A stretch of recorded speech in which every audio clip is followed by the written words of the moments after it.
my TB injection, my smallpox injection, one of each, I might tell you, and I've never had to have another one, and I've never had TB, and I've never had smallpox.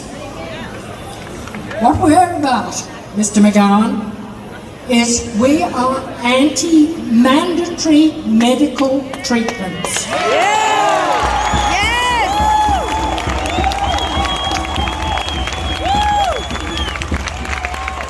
I also call him out for calling us in the media Nazis, fascists. Do we look like Nazis?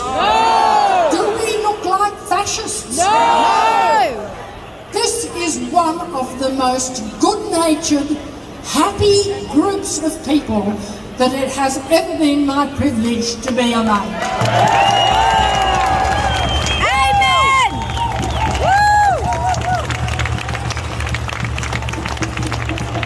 I'm a registered nurse. I've been registered and worked as a nurse for 56 years in November. He was over there before and then I was like,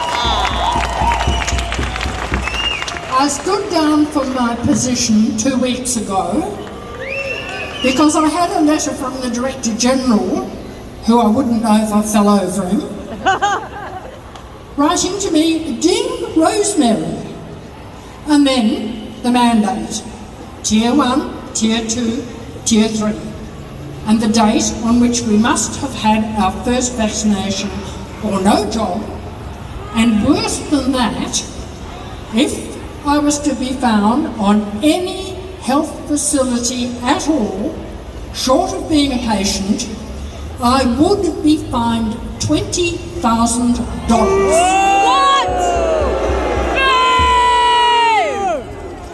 Interestingly, there has been no communication at all from the CEO of my hospital or the Director of Nursing of my hospital, only from the hierarchy. Whoa. Mr. McGowan knows very well he has no authority to mandate this medical treatment. Yeah! Woo! no authority. I have been told on fairly good authority that he stood over the Director General of Health and ordered him to mandate it under the Public Health Act.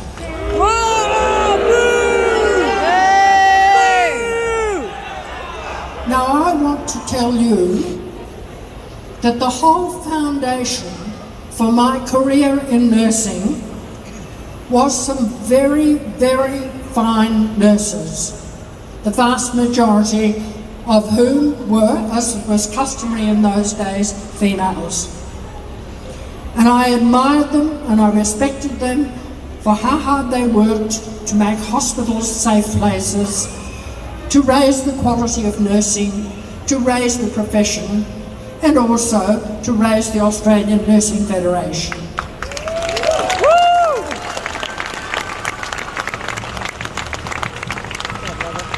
If those nurses were alive today, I know we would not be in this situation.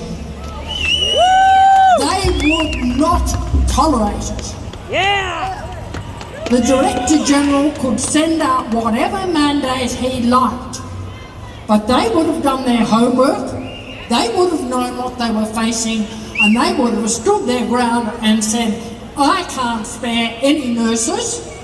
You are not going to bring this in. My nurses are not going to be forced to have medical treatments that they don't want.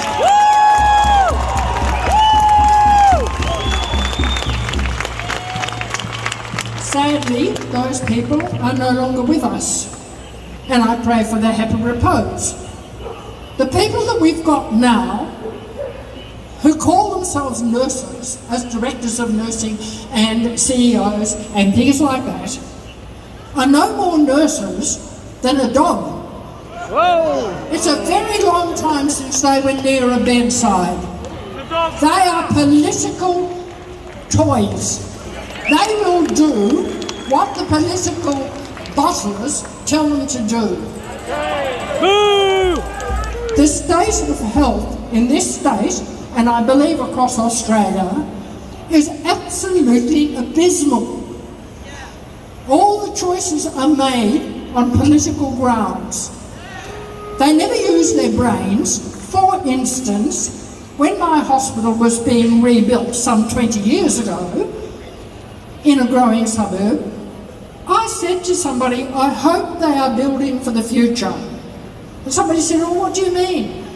And I said, well, I just hope they're not just replacing the beds they've got. I hope they're building with a view to the fact that suburbia is growing up here and is growing up over there, and in another few years, we're not going to have the capacity. And guess what? Within the year, they were having to enlarge the emergency department, and half our problem in our hospitals today, with ramping and all the things that other people get the blame for, is because there are not sufficient beds, let alone sufficient staff, to look after the number of people who are sick. So on top of that, we get a mandate that you must be vaccinated by a certain date or you have no job. They can spare us. They don't need us. Well, why is it that I keep getting messages all the time, am I available for this shift, that shift and the other shift? Why are hospitals short-staffed? Yeah!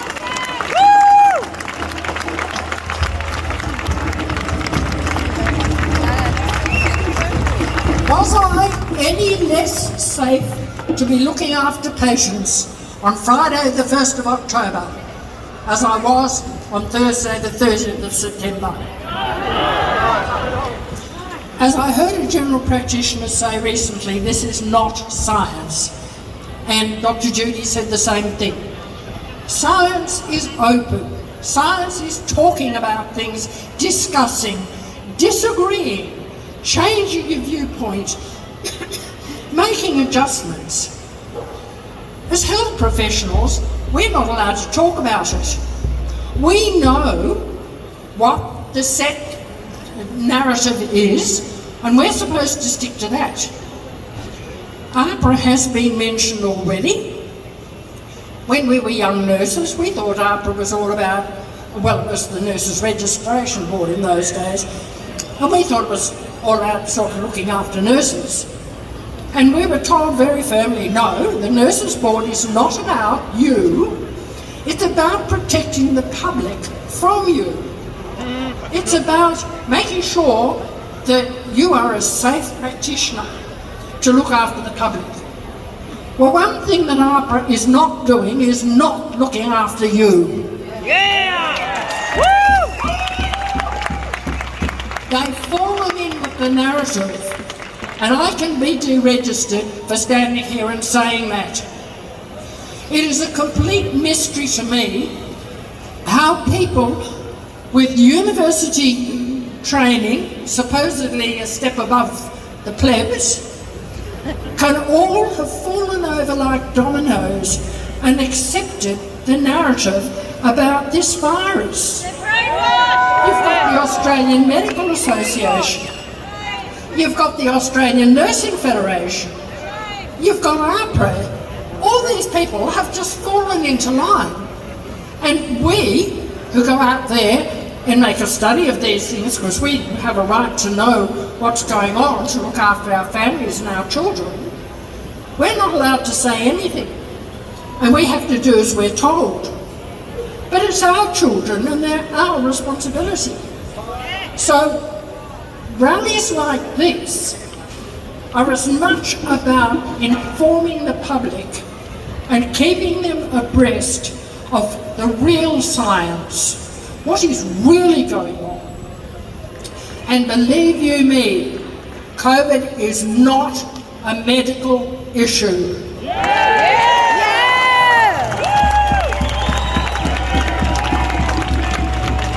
Thank you, Rosemary. Ladies and gentlemen, give her a huge round of applause.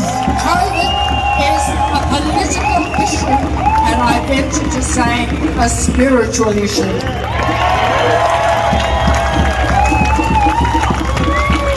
So stand together, people. Come out every time there's a rally. The politicians are supposed to be our servants. and they are treating us as if we are their serfs. Not anymore.